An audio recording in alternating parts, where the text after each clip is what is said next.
नमस्कार. उलट तपासणीमध्ये आपलं स्वागत आहे. आज नवा दिवस, नवीन चर्चा. मात्र विषय आम्ही तोच ठेवलाय, आम आदमी पक्षाचा. गेले इतके दिवस आम्ही आम आदमी पक्षाबद्दल चर्चा करतोय. लोकांची विचारणा होते की तुम्ही फक्त आम आदमी पक्षावरच का चर्चा करता. त्याला दोन कारण आहेत. एक तर आम आदमी पक्ष याने भारतीय राजकारणात एक खळबळ माजवली आहे. दुसरं म्हणजे हाच पक्ष भारतातले जे कायदा आहेत, नियम आहेत, यांच्यावरचा लोकांचा विश्वास उडवण्याचं काम करतोय. त्यामुळे ह्या पक्षाचं राजकारण हे एक प्रकारे घातपाती राजकारण आहे. जसं अतिरेकी भारतात घातपात करतात, पण ते गोळ्याने करतात, बॉम्बने करतात. हे मात्र इकडच्याच कायद्यांचा वापर करून असं राजकारण करतात की ज्याच्यामुळे लोकांचा कायदा आणि नियमांचा विश्वास उडून जाईल. नेमकं आपण त्याबाबत जाणून घेणार आहोत आपले ज्येष्ठ पत्रकार भाऊ तोरसेकर यांच्याकडून. भाऊ, मागच्या एका चर्चेमध्ये तुम्ही म्हणाला होतात की आम आदमी पक्षाचं जे राजकारण आहे ते घातपाती राजकारण आहे. नेमकं तुम्हाला याच्यात काय अभिप्रेत आहे? घातपाती राजकारण कसं असू शकेल? घातपात या शब्दातच त्याचं वर्णन आलेलं आहे. घातपात याचा अर्थ काय होतो की तुम्हाला जे अपेक्षित आहे त्या अपेक्षा उद्ध्वस्त करणं. आम आदमी पक्षाने स्वतःची स्थापना केली, निवडणूक लढवली. योगायोगाने ते राजकीय परिस्थिती अशी होती की सत्तेपर्यंत पोहोचले. या सगळ्यामध्ये त्यांनी नेमकं काय लोकांना सांगितलं आणि ते कुठपर्यंत पोहोचले येऊन बघा. 1-1.5 महिना एखाद्या पक्षाने सत्ता मिळवणं आणि सरकार बनवणं, यातून फार मोठं काम कोणी अपेक्षा करू शकत नाही. पण इथे काय झालंय, यांनी सरकार बनवलं. त्यांनी पहिलं काय म्हटलं, आता योगायोग असा की दिल्लीमध्ये जी काही निवडून आलेली संख्या आहे त्यानुसार भाजप सरकार बनवू शकत नव्हतं. याचं कारण भाजपला 4 लोक कमी पडत होते आमदार. 8 आमदार असलेली काँग्रेस भाजपला पाठिंबा देऊ शकत नव्हती. यांनी असं सांगितलं की आम्ही कोणाचा पाठिंबा घेणार नाही, आम्ही कोणाला पाठिंबा देणार नाही. मग त्यातून मार्ग काढण्यासाठी नेहमीच्या खेळाच्या नियमानुसार काँग्रेसने भाजपाला सत्तेपासून रोखण्यासाठी यांना परस्पर पाठिंबा देऊन टाकला. मग यांनी काय केलं, लोकांना असं भासवलं की काँग्रेसचा पाठिंबा आम्ही तो घेणार नव्हतो, मग घेऊन बनवायचं का. तर त्यांनी लोक जनमत आजमावल्याचं एक नाटक केलं आणि सरकार बनवलं. आता ते काय म्हणतात की आम्ही त्यांचा पाठिंबा घेतलेला नाही, आम्ही पाठिंबा मागितलेला नाही, आमचं त्यांच्याशी साधं बोलणं पण झालेलं नाही. पण ज्यावेळेला सभागृहामध्ये तुम्हाला त्यांनी बहुमतासाठी पाठिंबा दिला, त्यामुळे तुमचं सरकार बनलंय. आणि मग पहिल्या दिवसापासून केजरीवाल म्हणतात की 48 तासात देखील सरकार पडू शकतं. जे सरकार 48 तासात किंवा कधीही पडणार ही खात्री बाळगून मुख्यमंत्री राज्य करतोय, याचा अर्थ त्याला काही गंभीरपणे करायचं नाही. म्हणजे ज्याला आपल्याकडे मराठीमध्ये एक गाजराची पुंगी अशी एक हे आहे, गाजराची पुंगी वाजली तर वाजली, नाहीतर मोडून खाल्ली. अशा पद्धतीने कुठलाही कारभार होऊ शकत नाही. कारण सरकार नावाचा जो प्रकार आहे, जी प्रशासन व्यवस्था आहे, त्याच्यात तुम्ही एखादा निर्णय घेता तेव्हा तो पार पाडण्यासाठी तितका काळ आपण काम करणार, ह्याची मुळात स्वतःला हमी असली पाहिजे. आता तुम्ही येऊ घातलेल्या लोकसभा निवडणुका आहेत, निवडणुका व्हायच्या आहेत मे महिन्यामध्ये. मार्चमध्ये साधारणतः प्रत्येक संसदेचा अर्थसंकल्प मांडला जातो. पण मग या वेळेला आता जानेवारीत त्यांनी पटकन अधिवेशन घेतलेलं आहे फेब्रुवारीमध्ये, आणि फेब्रुवारीमध्ये ते अर्थसंकल्प मांडणार नाहीत. का मांडणार नाही? सरकार, त्यांचं सरकार आहे, त्याच्या पाठीशी बहुमत आहे, पण ते सरकार अर्थसंकल्प मांडत नाही. याचं कारण असं की आणखीन 2-3 महिन्यानंतर ज्या निवडणुका होणार त्याच्यानंतर हेच सरकार राहील याची हमी नाहीये, कधीच नसते. त्यामुळे नंतर येणारं जे सरकार आहे त्याला जर पुढचे 9-10 महिने काम करायचं आहे, त्याच्या डोक्यावर आत्ताच्या सरकारने घेतलेले निर्णय लादले जाऊ नयेत. आणि म्हणून आपली मुदत 2 महिन्याची 3 महिन्याची आहे, तर तेवढ्या पुरताच हे सरकार निर्णय घेतं. याला राजकीय सभ्यता म्हणतात, संसदीय सभ्यता म्हणतात. की आम्ही जे निर्णय घेतोय त्याच्यासाठी आम्हाला इतकीच मुदत आहे, तेवढेच निर्णय ते सरकार घेत आहे, ते दूरगामी निर्णय घेत नाहीये. पण केजरीवाल यांनी सगळे दूरगामी निर्णय घेतलेले दिसेल की त्यांनी विजेच्या दरासाठी अनुदान देऊन टाकलं. हे सगळे निर्णय राबवण्यासाठी आम्ही 5 वर्ष टिकणार आहोत हे एकदा तरी ते तोंडाने बोलतात का नाही, त्यासाठी वागतात का नाही. उलट आपलं सरकार कुठल्याही क्षणी पाडा हे आव्हान ते आपल्या पाठिंबा देणाऱ्या काँग्रेसला देत आहेत. याला मी घातपाती राजकारण म्हणतो की मी कळ काढीन, मी दरोडा घालीन. तुम्ही छोटा राजन घ्या, तुम्ही दाऊद घ्या, तुम्ही गवडी घ्या, ज्यांना आपण गुंड म्हणतो, हे गुंड कधीतरी सांगतात का हो की आमच्या विरुद्ध पोलिसात जाऊ नका? नाही, ते म्हणतात हिंमत असेल त्याने जावं, पोलीस तक्रार FIR दाखल करावा.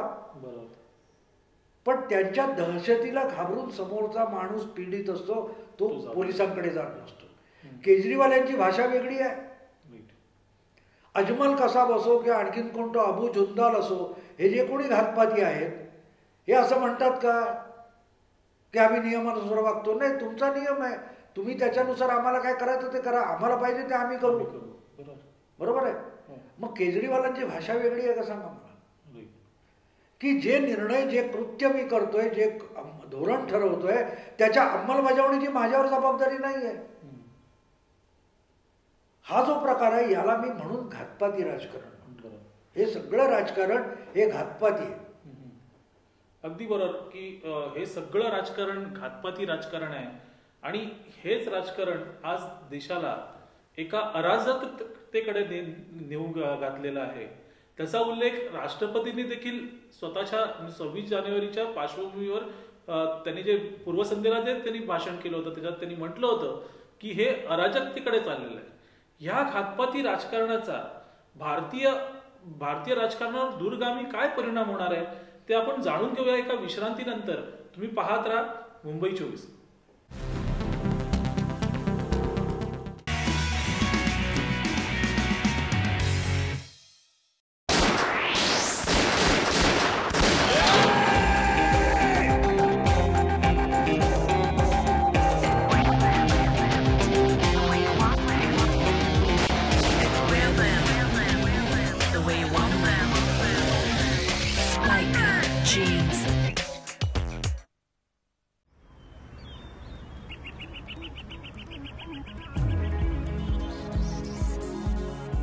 Realty, infrastructure, hospitality, ports. Welcome to the Hex way of life. Hex Corp, celebrating growth.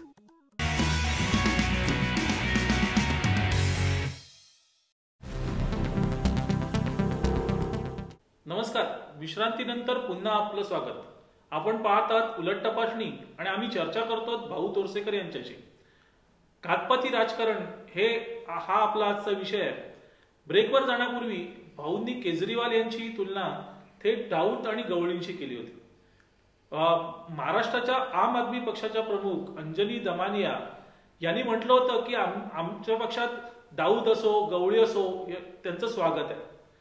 भाऊंचं पण एका अर्थी तेच मत आलंय, पण थोडं वेगळं आलंय. तर नेमकं आपण जाणून घेऊया की दाऊद, गवळी आणि केजरीवाल ह्यांच्यात भाऊंना काय साम्य वाटतं. साम्य असं आहे, मी तुम्हाला पहिलंच सांगितलं की कायदा मोडणारा जो आहे तो दाऊद असो, गवळी असो किंवा आणखीन कोणी गुंड असो, ते कोण अजमल कसाब घातपाती असो, ते असं कुठेही म्हणत नाही की पोलिसात आमची तक्रार करू नका. पण त्यांच्या विरोधात पोलीस तक्रार द्यायला लोक घाबरतात, हे लक्षात घ्या. आणि तुमच्या मनात जी भीती आहे त्याच्या आधारावर ही माणसं दादागिरी करताना आपल्याला दिसतात. आता ही भीती असते, वेगवेगळ्या प्रकारची भीती असते. काही वेळेला परिणामांची भीती असते, काही वेळेला काहीतरी बिघडण्याची भीती असते, नुकसानाची भीती असते, हानीची भीती असते. तशी इथे भाजप असो किंवा काँग्रेस असो, यांच्या मनात जी राजकीय नुकसानाची भीती आहे त्याचा गैरफायदा घेऊन केजरीवाल, पण ते बोलतात कसे बघा, हम यहाँ सरकार बनाने नहीं आले, सरकार चला काय ते हम सरकार बचाने की राजनीती नाही करते. कुठलंही सरकार बनतं तेव्हा ते आपला कारभार चालवण्यासाठीच बनतं. हवेतल्या गोष्टी नसतात. कारण तुम्ही जे करताय त्याचा परिणाम सामान्य जनतेला भोगावा लागणार असतो. मग ही कुठली भाषा आली? तो जो गुंड असतो त्या गुंडाची हीच भाषा असते की अरे 50 वर्ष खुरडत मरत कुठच्या तरी प्रायव्हेट फंडाची वाट बघत नोकरी लागण्याची वाट बघत जगण्यापेक्षा 3-4 दिवस शहीद करावी, गोळी खाऊन मरावं. यापेक्षा केजरीवाल किंवा त्यांच्या पक्षाची भाषा आहे का? ते काय म्हणतात कि हम पीएम बनने नहीं आए, हम सीएम बनने नहीं आए, हम सरकार बचाने के लिए नहीं आए. मग कशासाठी आलाय तुम्ही? गंमत करायला आलाय? खोड्या करायला आलाय? टाइमपास करायला आलाय? कशासाठी आलाय? हे तुम्ही आंदोलन करता तिथपर्यंत ठीक असतं, पण आज तुम्ही एका शासन व्यवस्थेमध्ये आहात. मला एक खूप पूर्वी वाचलेली एक भयकथा आठवते. ती भयकथा फार मजेशीर आहे की त्याच्यात त्याने असं दिलं होतं की एक मुलगा असतो आणि त्या मुलाला वेगवेगळी खेळणी आणून देतात. मग तो खेळणी मोडत असतो. एकदा त्याला कोणतरी काहीतरी बाहुली आणून देतो आणि मग तो त्या बाहुलीचे डोळे काढतो किंवा असं काय करतो, हात मोडतो आणि मग त्यांना असं दिसतं की 2-4 दिवसामध्ये त्यांच्या शेजारच्या घरातली कुठच्या तरी मुलीला तशाच प्रकारचा ॲक्सिडेंट होतो. अच्छा. आणि तिचे डोळे बाहेर पडलेले असतात, हातपाय तुटलेले असतात.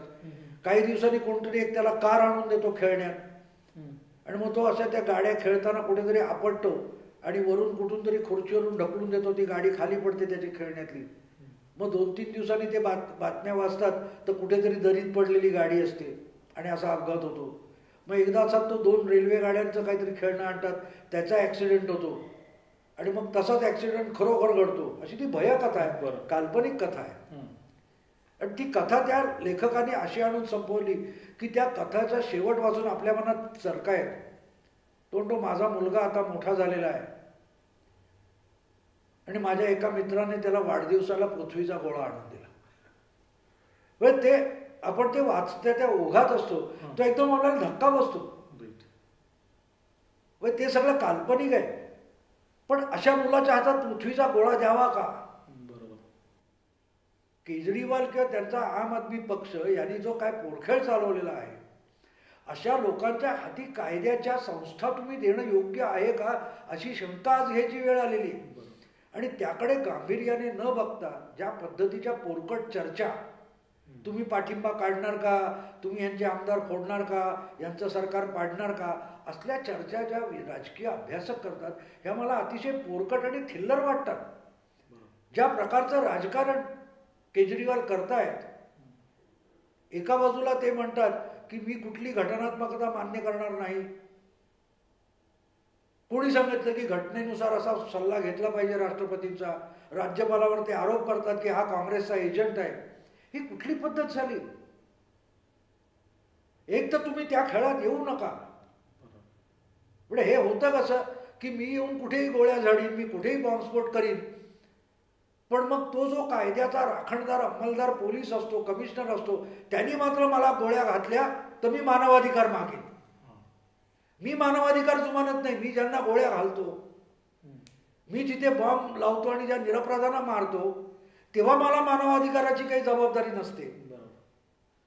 पण मी जेव्हा पकडला जातो, माझ्यावर जेव्हा आरोप होतात, माझ्यावर जेव्हा पुरावे शोधून समोर आणले जातात किंवा माझा जेव्हा तपास होतो, त्यावेळेला मात्र मला सगळे मानवाधिकार असले पाहिजेत. ही जी गल्लत आहे त्याला मी घातपाती राजकारण तेवढ्यासाठी म्हणतोय की तुम्ही तुमच्या सोयीचं असेल तेव्हा तुम्हाला नियम पाहिजेत. त्यामुळे त्यांनी जे तुम्हीच तुमच्या जाहीरनाम्यामध्ये म्हटलं की 3.5 लाख जे हंगामी कामगार आहेत दिल्ली सरकारचे, त्यांना आम्ही हंगामी कामगार असू, कायमस्वरूपी कामगार करू.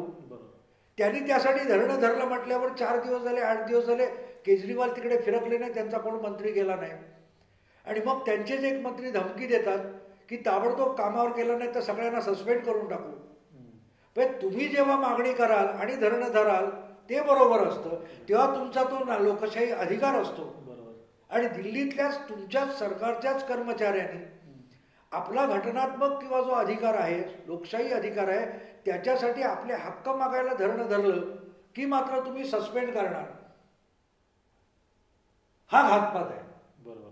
म्हणजे मग तुम्ही बारकाईने बघा की तो अजमल कसाब असो, तो गवळी असो, तो दाऊद असो, तो छोटा राजन असो किंवा कुठलाही माफिया असो, ते जसे कायदा झुगारतात आणि पकडले गेल्यानंतर त्याच कायद्याच्या पदराआड लपून आपला बचाव मांडू लागतात. त्यापेक्षा केजरीवाल यांचं राजकारण, आम आदमी पक्षाचं राजकारण, त्यांनी केलेले युक्तिवाद, त्यांनी मांडलेले बचाव वेगळे नाहीत. म्हणून मी त्याला घातपाती राजकारण म्हणतो. आणि नक्षलवादी जसे पकडले गेल्यानंतर मानवाधिकाराचं हे करतात, तसाच हा सभ्य चेहऱ्यातला नक्षलवाद आहे आणि म्हणून मी त्याला घातपाती राजकारण म्हणतो, हे विसरू नका. आम आदमी पक्षाचं राजकारण सभ्य चेहऱ्यातील नक्षलवाद आहे. भाऊंनी केलेला आरोप, या आरोपामागे काय तथ्य आहे जाणून घेऊया एका विश्रांतीनंतर. पाहत राहा मुंबई 24.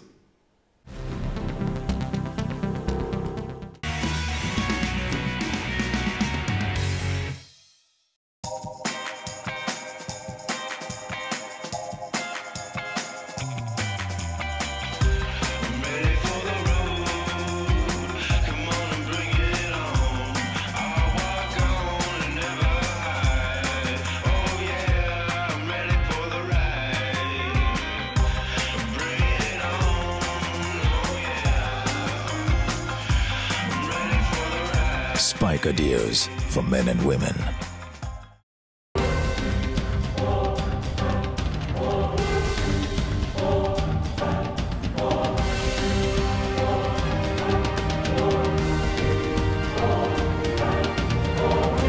अग्नि, यह अग्नि तब पवित्र मानी जाती है जब दो लोग इसके साथ फेरे लेते हैं, लेकिन अगर वही आग उनके घर को तबाह करे तो ऐसे में इस आग की चिंगारी को भड़कने से रोकना जरूरी हो जाता है. फ्लेम आउट नाउ, जो आपको और आपके अपनों को किसी भी तरह की छोटी मोटी या बड़ी आग के धमाके से महफूज रखेगा. ये फोम बेस्ड एरोसोल कैन उठाने में हल्का है. किचन में काम करते वक्त या ऑफिस में या कहीं और आग कभी भी कहीं भी लग सकती है. बस फ्लेम आउट नाउ अपने पास रखिए और तुरंत आग पर काबू पाइए. उस दिन मैं ऑफिस में बैठा काम कर रहा था. अचानक से मुझे कुछ जलने की बदबू सी आने लगी और मैंने देखा कि इलेक्ट्रिक स्विच में से चिंगारी निकल रही है, जिसकी वजह से ये आग भड़क उठी थी. तभी मेरी नजर फ्लेम आउट नाउ पर गई. मैंने टाइम वेस्ट ना करते हुए इसकी मदद से आग को बुझाया. ये हैंड हेल्ड फायर एक्सटिंग्विशर आपकी, आपके अपनों की और आपकी संपत्ति सबकी सुरक्षा करेगा. फोम बेस्ड इस एक्सटिंग्विशर को मेंटेनेंस की भी जरूरत नहीं है. बस आग लगने पर इसका कैप या सील उतारें,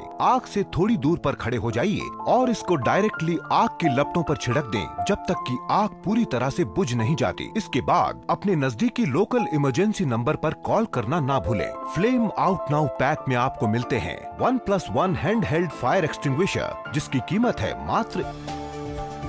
ऑर्डर करने के लिए डायल करें हमारे दिए गए नंबरों पर, लॉग इन करें globusmall.com पर. फ्लेम आउट नाउ, अपना सुरक्षा कवच.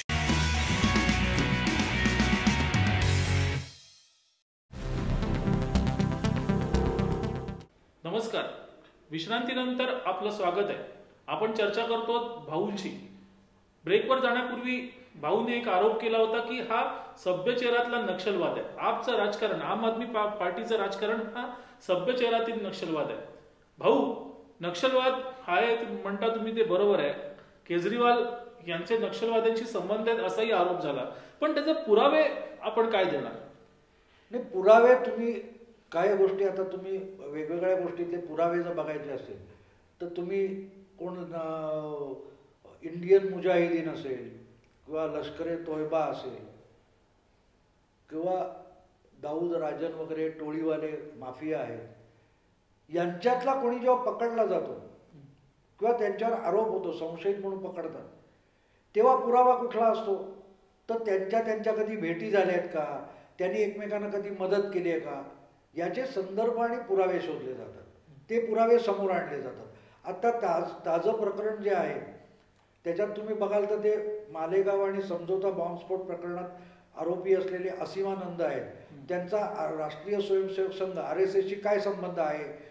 मग त्यातले कोण ते RSSचे कोण पदाधिकारी असतील, त्यांची आणि असीमानंदांची कधी भेट झाली होती, त्यांचा कधी कुठच्या कार्यक्रमात संबंध आला होता, त्यातले फोटो मिळतात काय, त्यातली काही कागदपत्र मिळतात काय, हेच पुरावे म्हणून समोर आणलेले असतात.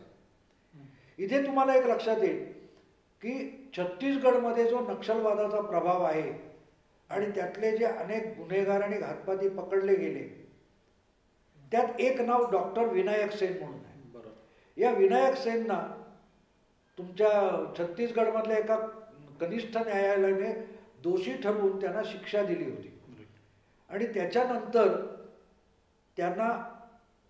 त्यांनी काहीतरी हायकोर्टात त्याच्यावर अपील केलेलं आहे. तर ते अपील केल्यानंतर त्यांना त्यातून सोडवावं, त्यांना जामीन द्यावा, याच्यासाठी जे मोठ्या मानवाधिकाराच्या लोकांनी, विविध संस्थांनी, जगभरच्या, अगदी युरोपियन युनियनमधले काही मानवाधिकारवाले त्या खटल्याच्या सुनावणीला इथे रायपूरला आलेले होते. त्या सगळ्या लोकांनी जे दडपण आणण्यासाठी देशातल्या बुद्धिमंत वगैरे विचारवंत आणि मान्यवर यांचं एक विनायक सेनना पाठिंबा देणारं पत्रक काढलं होतं. त्याच्यात शेकडो लोकांच्या सह्या घेण्यात आल्या. त्यामध्ये अरविंद केजरीवाल आणि मनीष सिसोदिया हे जे आजच्या आम आदमी पक्षाचे नेते आणि मंत्री आहेत, त्यांच्या सह्या आहेत. म्हणजे यांनी काही ना काही कुठेतरी यांचा नक्षलवाद्यांशी निकटचा संबंध आलेला आहे, त्यांच्या बचावाला ते उभे राहिलेले आहेत. असाच एक प्रकार झाला होता दिल्लीत गाजलेला एक इंडियन मुजाहिदीनच्या एका संशयितावर जो एन्काउंटर झाला होता. त्या एन्काउंटरमध्ये एक पोलीस अधिकारी सुद्धा मारला गेला, ज्याला बाटला हाऊस एन्काउंटर म्हणतात. त्या एन्काउंटरमध्ये चुकीचा एन्काउंटर झाला, खोटा एन्काउंटर झाला, असा गवगवा खूप झाला होता. आता त्याचा खटला होऊन त्यातले आरोपी सिद्ध झाले, तो मागे घेतला गेला. पण त्याच्या आधी, तो निकाल लागण्याआधी केजरीवाल यांनी बाटला एन्काउंटर खोटा असल्याचा आरोप केला होता. त्याच्या चौकशीची वारंवार मागणी केली होती. आणि मध्ये तुम्हाला आठवत असेल, काँग्रेसचा आता त्यांनाच पाठिंबा देणारा एक काँग्रेसचा आमदार आहे, त्याने पण यासाठी हा माणूस खोटारड्याचा आरोप केला होता. तेव्हा यांचे घातपाती आणि दहशतवाद्यांशी, नक्षलवाद्यांशी असलेले संबंध हे तुम्हाला कागदोपत्री पण सापडतात. पण त्यांची वर्तनशैली तुम्ही बघा, त्यांचे वागण्याची भाषा बघा, वागण्याची पद्धती बघा, त्यांचे निर्णय घेण्याची प्रथा बघा, त्यांची देहबोली बघा, तुम्हाला त्यांची बोलण्यातली जी वाक्य आहेत ती बघा. त्याच्यामध्ये जागोजाग त्याचे पुरावे सापडतात. ही माणसं इथे घटनात्मक व्यवस्था उद्ध्वस्त करायच्या प्रयत्नात आहे आणि ते घटनेचा आधार घेऊनच घटना उद्ध्वस्त करायची. म्हणजे असं की मी तुमच्या नियमानुसार तुमच्या शाळेत प्रवेश मिळवणार आणि मग ते सगळे नियम मोडत जाणार. म्हणजे प्रवेश मिळवण्यासाठी मी सगळं, म्हणजे याच तुमच्या केजरीवाल यांनी मी घटनेशी प्रामाणिक राहील आणि माझ्या जबाबदाऱ्या घटनेनुसारच्या जबाबदाऱ्या पार पाडेल अशी मुख्यमंत्री म्हणून शपथ घेतलेली आहे.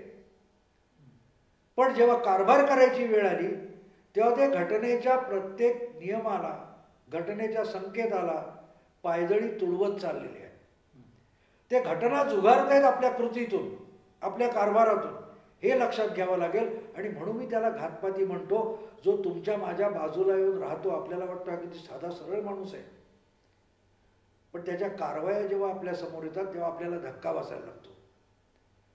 समोर अनेक गोष्टी दिसत असतात, पण मोठं काहीतरी घडेपर्यंत आपण गाफील असतो. तसा हा गाफील ठेवून विश्वासघात करणं, त्याला घातपात म्हणतात. आणि केजरीवाल आणि त्यांचं सगळं पक्ष आणि सरकार हा तसा चालतोय. तो एका बाजूला तुमचा विश्वास संपादन करून आलाय, पण हळूहळू त्या विश्वासाला सुरुंग लावताना दिसतो. बरोबर भाऊ, की विश्वासाला सुरुंग लावताना दिसतो.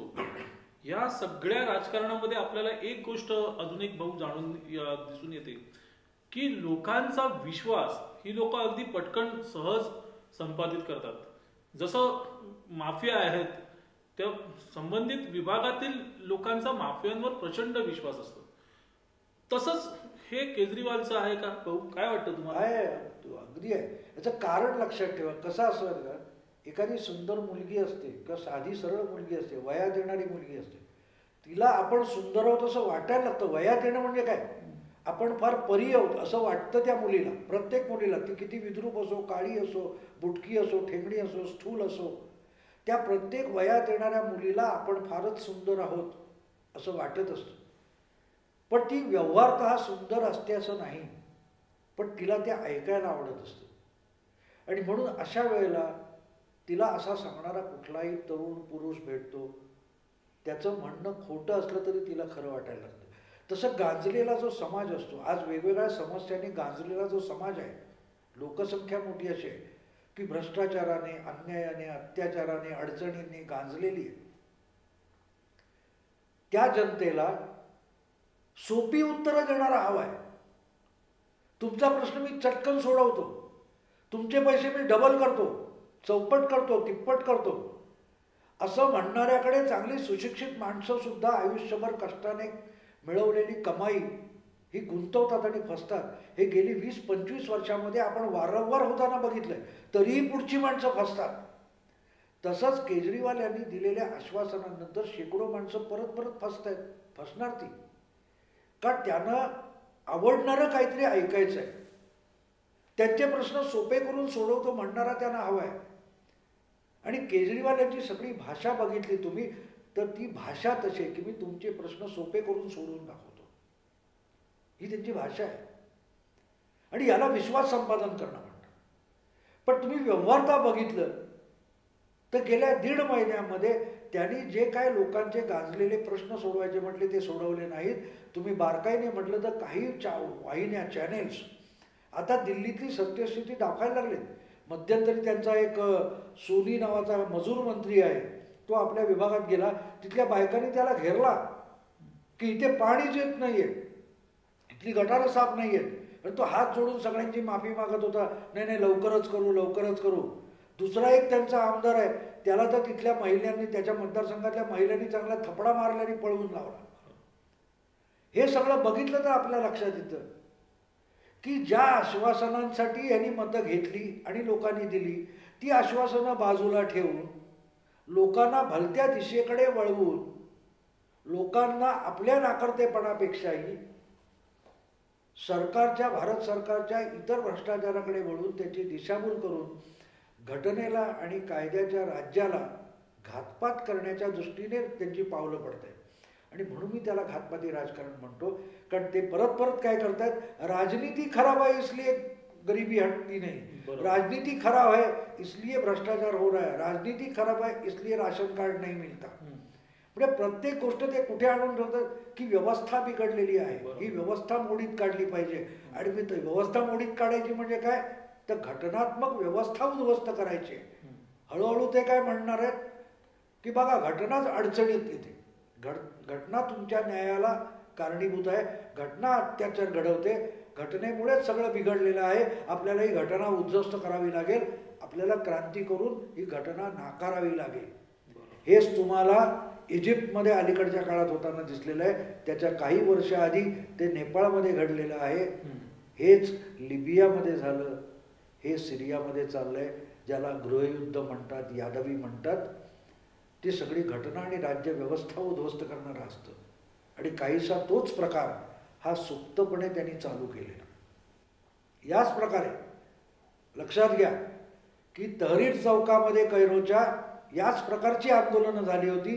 आणि नंतर इजिप्तमध्ये, छोटा देश आहे आपल्यापेक्षा लोकसंख्येने, तिथे संपूर्ण इजिप्तमध्ये असंच नवं सरकार आलं आणि त्याचा फायदा घेऊन तिथे सत्तेवर आलेला मुस्लिम ब्रदरहूडचा जो हुकुमशहा झाला मोहम्मद मर्सी, शेवटी त्याला त्या लष्कराने बाजूला केलाय. पण त्याने सत्तेवर आल्यानंतर पहिल्यांदा काय केलं असेल तर घटना बदलायला लावली. आणि जी घटना आली होती ती सुद्धा त्याने त्याच्या मनानुसार बदलायचा प्रयत्न केलाय. आणि त्यामुळे लष्कराने त्याला बाजूला केलं. या काही गोष्टी समजून घ्यायला लागेल.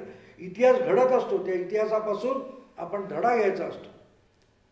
आता तिथे तेवढं समर्थ लष्कर होतं, राजकारणात हस्तक्षेप करणारं होतं, म्हणून लष्कराने मोहम्मद मोर्सीला बाजूला केला, त्याला अटक केली आणि फेरनिवडणुकांची व्यवस्था केली. आपल्याकडे लष्कर तेवढं स्वतंत्र नाही आहे. लष्कर हे घटनात्मक अधिकाराच्या हाती येतं. कल्पना करा की आज केजरीवालांच्या हाती देशाची सत्ता असेल तर हा माणूस काय काय करू शकतो. हे धोके आपण लक्षात घेतले पाहिजेत. आणि म्हणून मी त्याला घातपाताचं राजकारण म्हणतो, कारण आपल्यासमोर ताजा इतिहास आहे. जो घातपाती तिथे तुमच्या इजिप्तमध्ये होता, त्या घातपातानुसारच तिथे राजकारणाचं विचका होऊन बसलेला आहे. यांची वाटचाल त्या दिशेनेच चालू आहे. ऐकलं तुम्ही? आम्ही का आम आदमी पक्षावर इतके दिवस चर्चा करतो?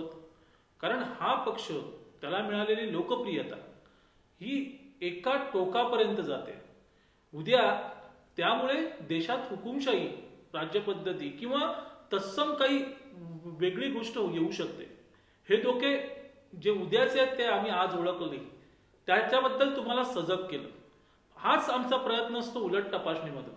2 ओळींच्या मधली बातमी जी कोणी कोणाला सांगत नाही, कुठे लिहिली जात नाही, ती आम्ही तुम्हाला देतो. म्हणून नेहमी पाहत राहा उलट तपासणी. आज मात्र आपण या उलट तपासणीमध्ये इथेच थांबणार आहोत. पुन्हा भेटू. तोपर्यंत धन्यवाद.